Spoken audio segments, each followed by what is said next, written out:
ईशा और सूरज की जिंदगी उस मोड़ पर पहुंच चुकी थी जहां से हर कदम या तो उन्हें साथ लाता या हमेशा के लिए जुदा कर देता। प्यार की इस कहानी में साजिशों का जाल इतना गहरा बिछ चुका था कि कोई भी समझ नहीं पा रहा था कि दुश्मन कौन है और अपनों के चेहरे के पीछे छुपी नफरत कितनी जहरीली हो चुकी है। ताई माँ और मोनिका, जिनकी नजरों में ईशा एक कांटे की तरह चुभ रही थी, आखिरकार अपना सबसे खतरनाक खेल खेलने को तैयार थी। उन्होंने तय कर लिया था कि ईशा को सूरज की जिंदगी से हमेशा के लिए मिटा देना है, और वो भी ऐसे जैसे वो कभी थी ही नहीं। मोनिका ने बहुत चालाकी से ईशा को अपनी बातों में उलझाया। एक मुस्कुराहट के साथ उसने ईशा को जूस ऑफर किया, लेकिन उस जूस में मिलाया गया था बेहोशी का जहर, एक ऐसा जहर जो किसी की पूरी जिंदगी को पल में बदल सकता था। जैसे ही ईशा ने जूस पिया, कुछ ही मिनटों में उसकी आंखें भारी होने लगी और वो बेहोश होकर जमीन पर गिर पड़ी। इससे पहले कि कोई कुछ समझ पाता, मोनिका और उसके साथियों ने ईशा को एक बड़े से लकड़ी के बक्से में बंद कर दिया और वो बक्सा पहुंचा दिया गया उसी मंडप में जहां सूरज और बिंदिया की शादी की तैयारियां जोरों पर थी।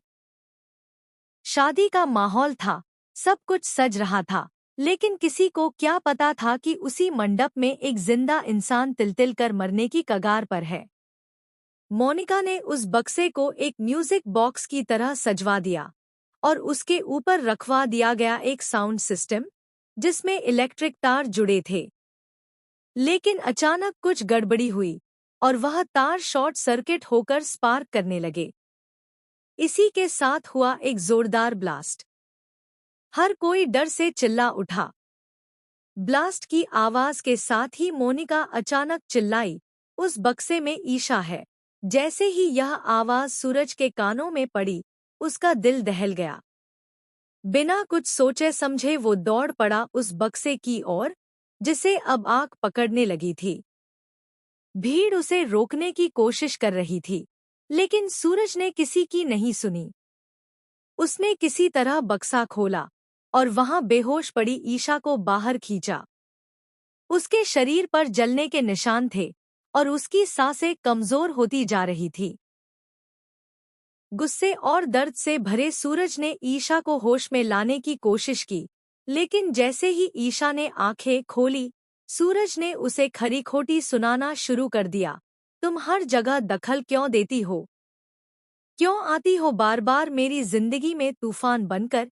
ईशा ने कुछ कहने की कोशिश की, लेकिन उसकी हालत जवाब दे चुकी थी। उसकी आंखें भर आईं और वह वहीं सूरज के सामने गिर पड़ी, सिर फर्श से टकराया और खून बहने लगा। यह दृश्य देख हर कोई सन्न रह गया। सूरज के पिता तुरंत दौड़कर आए और बिना देरी किए ईशा को अस्पताल ले गए। ईशा को इमरजेंसी वार्ड में भर्ती किया गया। डॉक्टरों ने कहा, हालत गंभीर है, दिमाग पर गहरी चोट है और शरीर में अंदरूनी जलन भी है। वहीं दूसरी तरफ सूरज खुद को बहुत अकेला और बेचैन महसूस करने लगा। वो जो गुस्से में था, अब उसी गुस्से पर पछतावा छा गया था। कुछ घंटों बाद सूरज भी अस्पताल पहुंचा। जैसे ही वह अपने पापा के पास पहुंचा, कांपती आवाज में पूछा, ईशा कैसी है? उसके पिता ने गुस्से में मुंह फेर लिया और कहा, अब कौन ईशा? वो अब इस दुनिया में नहीं रही। यह सुनते ही सूरज की सांसें अटक गईं। उसके पैरों के नीचे से जमीन खिसक गई। वो दीवार का सहारा लेकर खड़ा रहा, लेकिन आंखों से आंसू बह निकले। लेकिन कुछ पल बाद डॉक्टर बाहर आए और कहा, हमने ईशा की जान बचा ली है, पर वो कोमा में है। अगले 24